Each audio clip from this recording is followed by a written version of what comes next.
संक्रांति है आज और आज के दिन बहुत सारी चीज़ें आम हैं और ख़ास तौर पर पतंगे उड़ाई जाती हैं। इस बारे में बात करने के लिए हमारे बीच मौजूद हैं प्रदीप सुखवाल और साथ में सुहेल अहमद। सबसे पहले प्रदीप जी आपसे बात करूंगा। प्रदीप जी बताएं कि संक्रांति के दिन ये जो पतंगे उड़ती हैं क्या ये परिंदों के लिए पक्षियों के लिए घातक होती हैं, साथ ही मनुष्यों को भी नुकसान पहुँचाती हैं? निसंदेह ये काफ़ी नुकसानदायक है। जो पतंगे जो उड़ती है, परिंदे पहले जो पतंगे उड़ाई जाती थी, जो उसका जो मांझा था, जो धागा जो था जिससे पतंग उड़ाई जाती है, वो इतना मजबूत नहीं होता था कि बहुत ज़्यादा हार्मफुल हो बर्ड्स के लिए।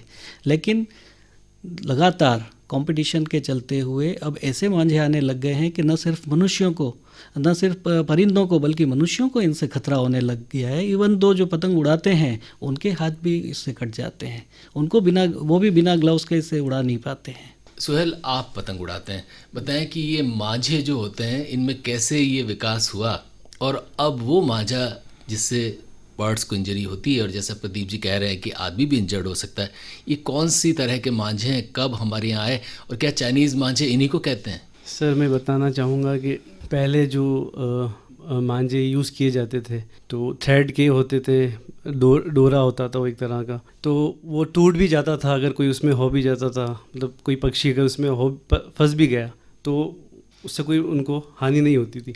मैं खुद सेव बर्ड्स के लिए बहुत बार मैंने काइट फ्लाइंग की है और हम जो यूज़ करते हैं वो कॉटन थ्रेड करते हैं। तो उससे निवेदन भी मेरा ये रहता है, अगर संक्रांति पे लोग उड़ाते हैं पतंग अपनी छतों पे या कहीं भी, सुबह जब पक्षियों को जाने का टाइम होता है, एक तो ये रहता है कि ना उड़ाएं, और शाम को भी जब उनका टाइम होता है लौटने का, तो या तो आप ना उड़ाएं या कुछ टाइम के लिए रुक जाएं ताकि पक्षियों को कोई हानि ना हो।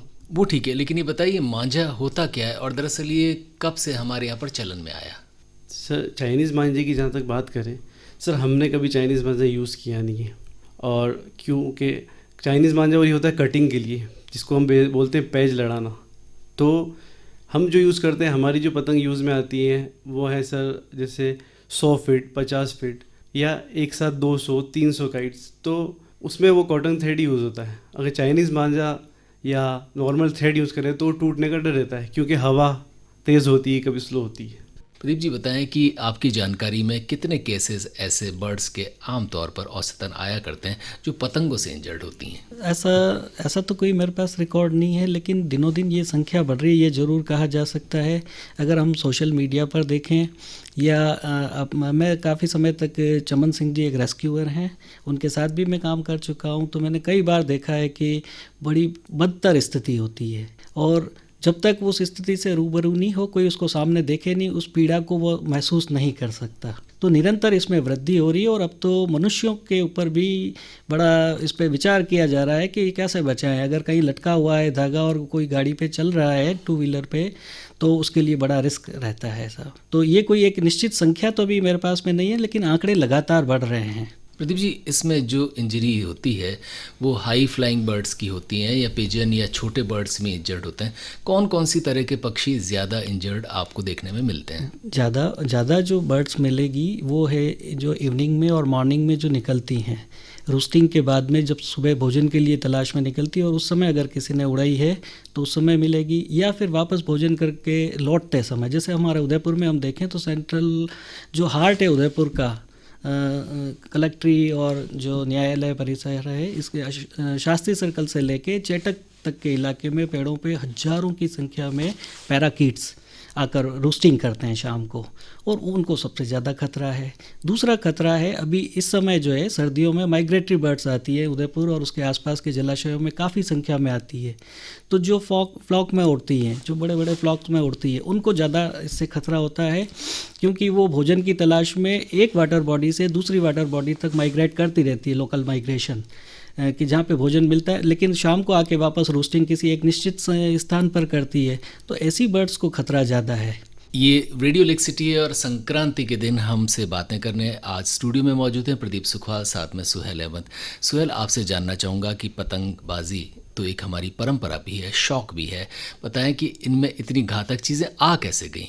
सर, हर चीज़ का, जैसे मैंने आपसे पहले ही बोला कि कटिंग के लिए कंपटीशन चल गया है, तो लोग तरह तरह के मांझों के लिए ट्राई करते हैं कि अच्छा से अच्छा मिले, हम ज़्यादा तो से ज़्यादा हमारा मांझा मजबूत होगा तो सामने वाले की पतंग कट जाएगी। जाए जो, तो इतना कि कंपटीशन से इस चीज़ का लोगों को वो हुआ है।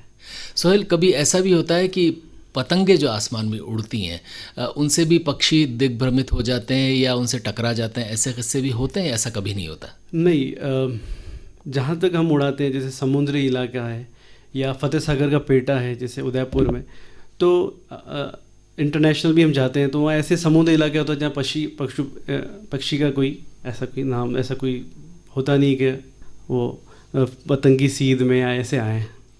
सोहेल, ये बताएं कि पतंगबाजी जो शौक़ है वो संक्रांति पर ज़्यादा लोग उड़ाते हैं, एक तरह की परंपरा भी है। बताएं कि ये परंपरा यानी पतंगबाजी करना, पतंगे उड़ाना संक्रांति पर उतना ही है या धीरे धीरे बढ़ रहा है या कम हो रहा है? सर, बढ़ता ही जा रहा है ये। आपको पता है कि संक्रांति है, उदयपुर में निर्जला एकादशी है, तो निर्जला एकादशी के लिए भी बहुत अच्छा प्रोग्राम रहता है इसका, ताकि कुछ नया मैसेज मिले। नया हर बार कुछ नए मैसेज को लेके निर्जला एकादशी को भी उड़ाई जाती है, और संक्रांति भी आजकल काफ़ी चलन में है। लोग साल साल बढ़ता ही जा रहा है ये सब कुछ। सोहेल जी, जाते जाते संक्रांति के दिन आप बतौर पतंगबाज क्या मैसेज देंगे? मैं यही मैसेज दूंगा कि पक्षियों का ध्यान रखें। सेव एनिमल्स भी कई बार इसमें आ जाते हैं, तो आप ध्यान रखें। अगर शाम को ऐसा जब परिंदों के लौटने का टाइम होता है तो आप ध्यान रखें, ना उड़ाएं कुछ देर के लिए पतंग। इससे आपको ही फ़ायदा है, परिंदों को भी चोट ना लगे। और मेरा कोरोना के लेके भी मेरा ये है कि कोरोना वैक्सीन आ गया तो एक बहुत अच्छी बात है और अच्छा समय आ गया है सबके लिए। प्रदीप जी, आप क्या कहेंगे? मैं ये कहना चाहूँगा कि पृथ्वी जो है वो न सिर्फ मनुष्यों के लिए है, बल्कि प्रत्येक जीव, चींटी से लेके और व्हेल तक के लिए ये बनी हुई है। मनुष्य ये समझ के बैठा है कि सिर्फ उसी के लिए पृथ्वी आजकल ये मान के बैठा है, लेकिन भगवान ने प्रत्येक जीव को इसलिए बनाया है, इसको स्पेसिफिक रोल दे के उसको यहाँ पे भेजा है और उस रोल को वो पूरा करता है। अगर बर्ड्स या इंसेक्ट्स वगैरह दूसरे जीव नहीं होंगे तो हमारा सर्वाइव करना भी संभव नहीं होगा। हमें इस बात को समझना होगा। हम ये बात जानते हुए भी आंख मूंद के बैठे हैं और कुछ अनावश्यक चीज़ों पे ज़्यादा हम, जो प्रकृति से हमें वास्तव में ज़रूरत है, केवल उसी चीज़ को लें तो चलेगा, लेकिन हम उससे निरंतर हमारी ग्रीड बढ़ती जा रही है, हमारी भूख बढ़ती जा रही है और हम प्रकृति का बहुत ज़्यादा दोहन कर रहे हैं। अब केवल मनोरंजन के नाम पे पक्षियों को घायल करना, ये तो बिल्कुल उचित नहीं माना जाएगा। तो मैं यही संदेश देना चाहूँगा कि हम दूसरे जीवों के बारे में भी सोचें। हमारी संस्कृति है, भारत की संस्कृति ये बताती है कि प्रत्येक जीव का महत्व है, प्रत्येक पेड़ पौधे का महत्व है।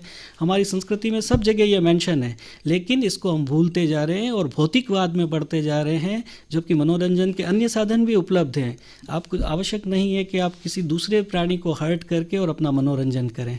तो इस बारे में ज़रूर लोग बाग सोचें और इसको बचाने के लिए प्रयास करें। मनोरंजन के दूसरे साधन अपनाएं जिनसे कि प्रकृति को नुकसान नहीं पहुंचे।